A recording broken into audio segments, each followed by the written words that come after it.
সোনার বাংলাদেশ বানাতে হলে একদল সোনার মানুষের প্রয়োজন। বাংলাদেশ জামাতে ইসলামী এই বাংলাদেশে সেই মানুষ তৈরি করতে সক্ষম হয়েছে। এজন্যই জামাতে ইসলামীর কেন্দ্রীয় আমিরে জামাত সে তার জায়গায় বসে এইখানকার এমপির ব্যাপারে চ্যালেঞ্জ দিতে পারে যে আমার ওই এমপি 1 টাকা দুর্নীতি করবে না। প্রিয় উপস্থিতি, আমার আমিরে জামাত ঘোষণা দিয়েছেন নির্বাচনে তার সম্পদের হিসাব দাখিল করতে হয়। উনি বলেছেন নির্বাচিত হওয়ার পরে আমার কোন নেতা কর্মীর সম্পদ বৃদ্ধি পাবে না, কমবে। উনি বলেছেন আমার কোন মন্ত্রী এমপি সরকারি ট্যাক্সবিহীন গাড়ি গ্রহণ করবে না।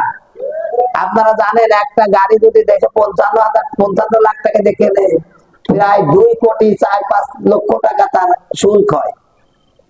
আমাদের নেতারা সেই শুল্ক ফাঁকি দিয়ে গাড়ি নিয়ে আসে, তারা এই বিলাসবহুল গাড়িতে চড়ে বেড়ায়। আমার আমিরে জামাত বলেছেন যে আমার নেতারা এই জনগণের সম্পদ লুণ্ঠন করে জনগণকে শোষণ করে সেই টাকা দিয়ে শুল্কবিহীন গাড়ি নিয়ে আসে ব্যবহার করবে না।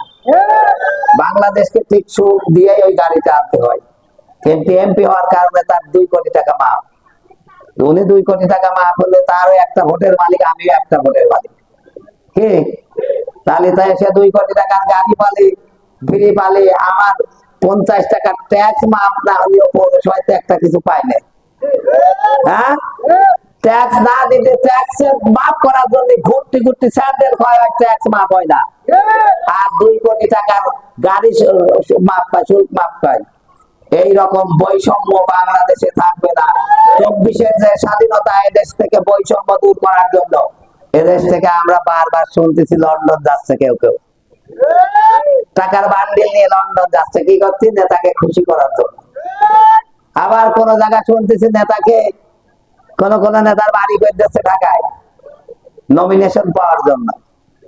আপনারা বলেন যে দলের নেতা নমিনেশন পাওয়ার জন্য টাকা নিয়ে তার দলের দুর্নীতিবাজকে নমিনেশন দেয়, ওই দলের নেতা কি সৎ? ওই দলের যদি রাষ্ট্র ক্ষমতায় আসে তারা কি এই দেশে রক্ত চুষে বিদেশে বাড়ি বানাবে কিনা বলে? যারা জনগণের রক্ত চুষে বাড়ি বানায় তারা কি দেশের জনগণের বন্ধু না দুশ্মন? তারাই ঘোষণা দিচ্ছে দাঁড়িপাল্লায় ভোট দিলে কেন্দ্র থেকে সুস্থভাবে ফিরে যেতে পারবে না। প্রিয় উপস্থিতি, জামাতে ইসলামী কি এরকম একটা দুর্বল সংগঠন? জামাতে ইসলামীর একটা কর্মীর 1 বিন্দু রক্ত থাকতে দাঁড়িপাল্লার বিদায় কেউ ছিনিয়ে নেবে, এইটা বরদাস্ত করা হবে না।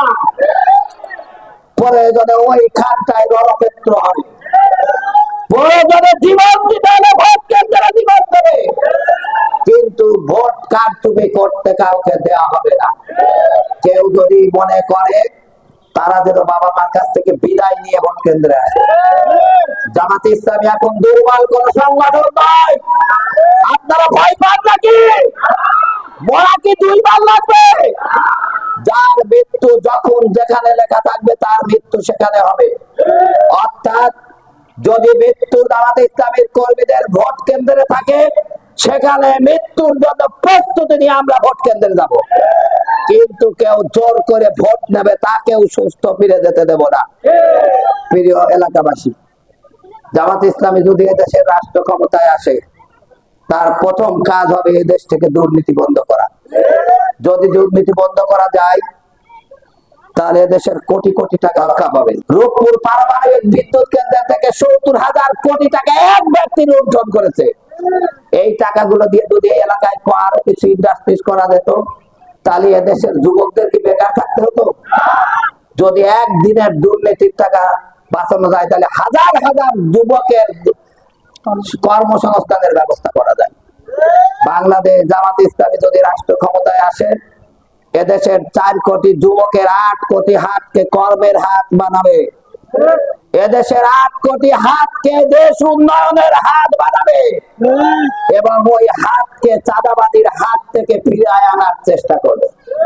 জামাতে ইসলামী রাষ্ট্র ক্ষমতায় আসলে যুবকদের নৈতিক যুবক বানানো হবে, তাদেরকে প্রয়োজনে ভাতার ব্যবস্থা করা হবে, কিন্তু কোন যুবক বেকার থাকবে না।